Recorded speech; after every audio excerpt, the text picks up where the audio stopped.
Well, good morning, everybody. My name is Representative Spencer Igo. I represent House District 7A. Today I'm joined by members of the Range delegation as well as members of the USW. Talking about today House File 3030, which is the Minnesota Miners Relief Act.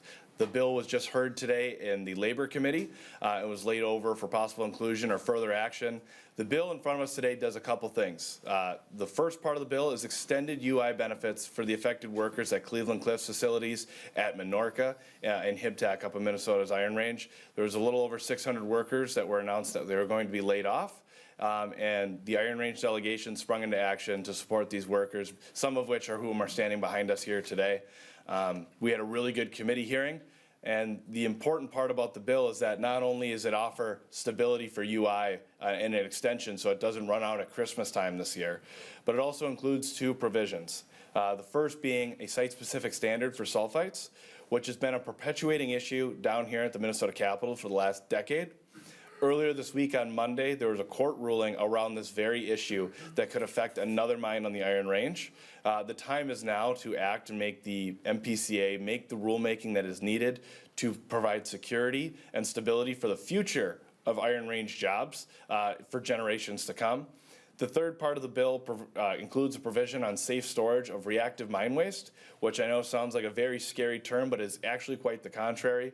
The provision in the bill sets scientific standards so that our miners and our companies know exactly what they need to do to protect water and protect the environment and mine the critical minerals needed for the future of tomorrow. So the bill as a whole combines three things. UI benefits now to secure stability for the workers that have been laid off, but two provisions that give the promise and hope of a better future and jobs for generations to come. And that's why it's called the Minnesota Miners Relief Act. And I couldn't be more proud to stand with my colleagues here in the legislature, but also my friends and constituents back home on the Iron Range, that we are standing up, we're saying enough is enough. Let's support jobs now and into the future. So next I'd like to introduce Representative Cal Warris. Hey everybody, I want to thank you for being here. I am Representative Cal Warris. I'm representing District 7B.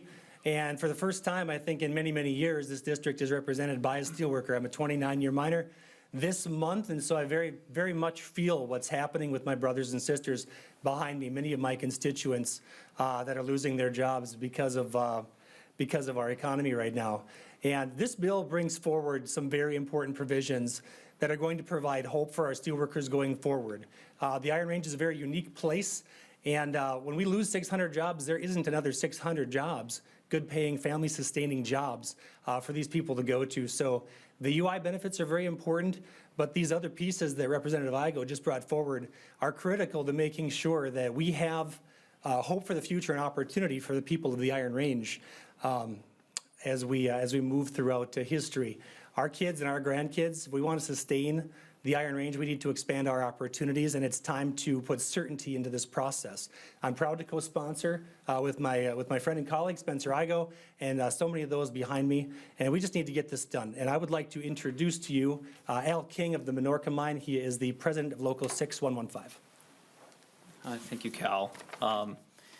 It's been kind of a whirlwind of a week for us. I'm proud of everyone in this room that's been standing by us and reaching out, and there's even members that aren't in this room. And for us, this isn't a matter of politics. This is a matter of our livelihoods on the Iron Range. My brother works at our facility. My father does. This affects everyone. And that's the one thing that in 2.5 minutes in a testifying at that committee, it was hard to express that to everyone. That's what I hope to do now, and for all the testimony people here, to express that this is going to have a ripple effect to everyone. With what they've done to our facility, they've pulled all the pumps. We're winterizing this March. And the reason the unemployment is important is because those factors into when we could potentially come back. They say temporary indefinitely, but if we don't come back and start pumping our pits out in October, there's not a chance for us to come back until about this time next year at the earliest. So that's a year. And that's a big if, especially with the steel economy the way it is, the way Cleveland Cliffs has positioned itself, as well as U.S. Steel. Everything affects us right now. And that ripple effect, I can't express enough, is already affecting our community. We already have some jobs that are already being served warrant notice that have supplied tires to us, and it's just going to continue on in the Iron Range. I have an indigenous heritage. My father is a band member of Boys Fort, and my Aunt Kathy testified in support of just getting relief to us steel workers, because this isn't the issue, what's going on and starting on the Iron Range isn't a political issue. This is an issue of our livelihoods if we want it to continue on into the future. Like Representative War was stated, we've been mining for 140 years, and these two provisions that have been battled out for over a decade could potentially make the Iron Range not able to mine ore anymore, not able to mine anything. And as I drove through Ore, Minnesota, going to Nett Lake to use some of the native benefits that I get from being a native member, it's tough to see the community of Ore just completely different from where I grew up. I grew up there 10 years, and there's no one there. Cook is starting to feel the effects. My mom's a small business owner. So the biggest message that I want to express to this state, to the governor, to the legislator, is that this is our chance for Minnesota to come together and show that we can work together and provide stability for Minnesota, because the benefits of us mining up north affect everyone down here. It will affect us hard right now, but after that trickle effect will trickle all the way down to the state and just all the different mining dollars, the taxes. We come down here vacation, you guys come up there in vacation and enjoy the Boundary Waters. We all enjoy those things too. But what is gonna happen now is if we shut down mining and if we don't get this stuff across and we don't have jobs for the future, we won't be able to stay. I won't be able to stay. My members won't be able to stay. And as the president of our local, and there's other presidents that are here right now in support of us, we're gonna have those tough decisions of telling our members, this is it. We're gonna have to, this is the raw truth of what the Iron Range is gonna look like. I'm sorry, but this is where we're at. And that's why I beg of everyone, let's not play politics. Let's work together. This is Minnesota's moment. This is our moment right now. I've received calls from Governor Walz, so has President Johnson. We have bipartisan support with Senator Hochschild and met with the Senate Majority Leader yesterday. So everyone sees that there's a need. And this is what I ask, is for everyone to work together. This isn't political. I'm not a party loyalist. I'm a moderate. I vote with my opinions and my values, and so do most people in this state. And this is our chance to show that we can work together. And that being said, I'd like to introduce Representative Jukovic, Commissioner Jukovic. I'm sorry. This is my first time. Getting ahead of yourself there. It's a demotion. Thanks for being here. Thanks for being here, everyone. Just a couple of things briefly. Mike Jukovic, St. Louis County. I am a retired steelworker, proud 2705 retiree Hibbing Taconite, so this hits close to home. These people are not just my constituents or my brothers and sisters, but our greatest resource on the range is our people, and we're going to be losing people. We cannot afford this. So these things are important to keep in place, whether it's unemployment, sulfite standards. Take a look at the whole package, because this is something moving forward that will affect the entire state. We are in a position right now where our young people, again, are going to have to move away to find jobs if we cannot get them sustained, at least until we see an upturn with the industry. And we know it's cyclical, but at the same time, the steel workers got caught up in interest rates and inflation. And when Cleveland Cliffs, 70% of the steel Cleveland Cliffs or pellets Cleveland Cliffs produces goes to the automotive industry, you see the car lots and the cars aren't moving. So you can see what was happening. So I urge everyone, again, as everyone has said, work together, think about what we're going to do as a whole, because we can do good things together if we just come together for the better good. So thank you so much. I appreciate your time. I did not. I want to introduce Commissioner Grant Hochschild. You got it. I'm coming after you there, Duke. Well, thanks, everybody. It's a difficult time on the range. And, it reminds me when I first was elected as state senator, we faced similar circumstances, albeit perhaps not as dire at the North Shore mine in my district. And we got to work right away when I was first elected, introducing an unemployment extension bill that we have bipartisan support from the Iron Range delegation. And that's how these things should be. I mean, what I keep telling people, when it comes to our workers, when it comes to our union brothers and sisters, we need to stand with them on all the issues that matter to them. So whether it's the far left, not looking out for the industry and the regulations that can impact their jobs, or it's the far right, not looking at their labor rights, paid family leave, earned sick and safe time, we have to be with our steelworkers and our workers on all the issues that matter. It should not matter what party you are a part of. What should matter is that you look out for people who do the hard work to deliver the critical things that we rely on, like taconite, that each and every one of us use every day. The Iron Range touches all of us, as the previous speakers have talked about, so we need to put our foot forward and push for the things that really matter. And I think what I'm really proud about this plan, and I give Representative Igo the credit for coming up with this, we're really saying in the short term, we need immediate relief for our unemployed miners, but we also need to look mid to long term at the regulatory structure that's impacting our mines' ability to stay open and to look to the future, to the non-ferrous mines that exist in my district, so that we can create new jobs, new wealth, new opportunity, critical minerals that are going to be used in future technologies that each and every one of us rely on. This is pretty common sense. This is simple.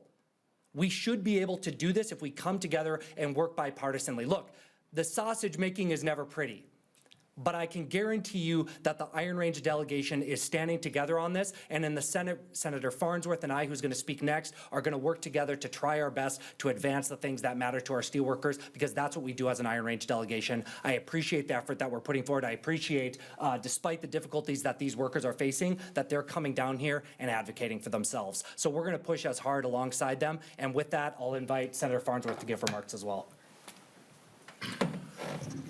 Well, thank you, everybody, for coming. I am State Senator Rob Farnsworth, Senate District 7, which is most of the Iron Range. And so the two taconite plants that are affected by this are in my district. And this is one of the worst things that could happen in any of our districts.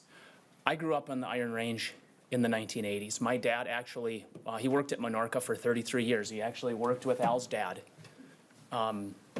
And if it wasn't for Minorca, my dad grew up in foster care in Maine. A lot of these guys have heard this story. My dad grew up in foster care, joined the Air Force.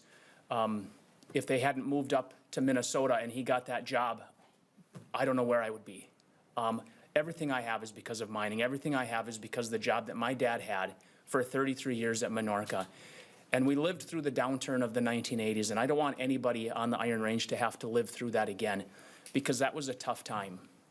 And so for me, this is personal. My neighbor works at HibTech. He's a young guy. He's only been out there a couple years. I'm guessing he's going to be one of the guys that is going to be laid off. Some of my best friends work at Minorca, work at HibTech. This is personal.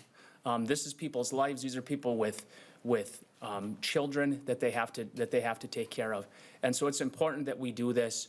As the co-author on the bill in the Senate side, Senator Hochschild, said, we need to look at short term, which is taking care of the workers now, and we need to look at mid and long term. We really need to take care of this sulfide standard. About 10 years ago, Senator Tomassoni and I think Senator Bach introduced the bill that would allow site-specific. So PCA can do site-specific. It's legal for them to do it, but they quit on the rulemaking, and they need to finish rulemaking. They need to get this done, because it's a bleak picture. If we don't do this, there are 6 taconite mines, 1 currently being built on the Iron Range, and I don't see a future for any of them. And if, people in the cities are like, well, that doesn't affect us.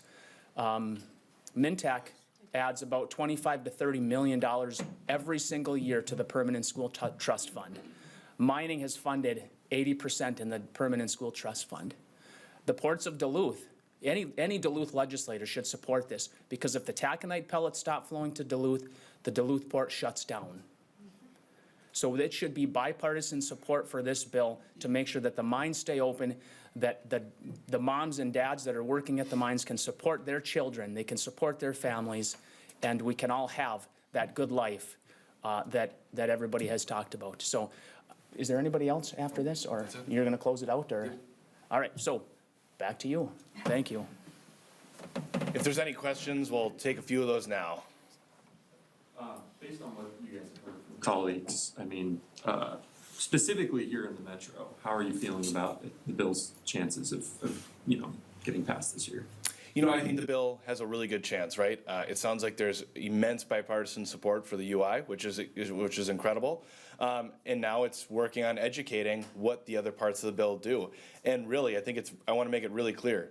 3 pages of the 6-page bill are the UI benefits. The other 3 pages are 2 changes to state law that would streamline mining in a great way. And it doesn't actually cut regulations. I want to make that very clear as well. It actually, in some ways, puts good, safe standards into effect so miners and companies know what they have to do. So it's actually drawing up safer regulations than we have on the books right now.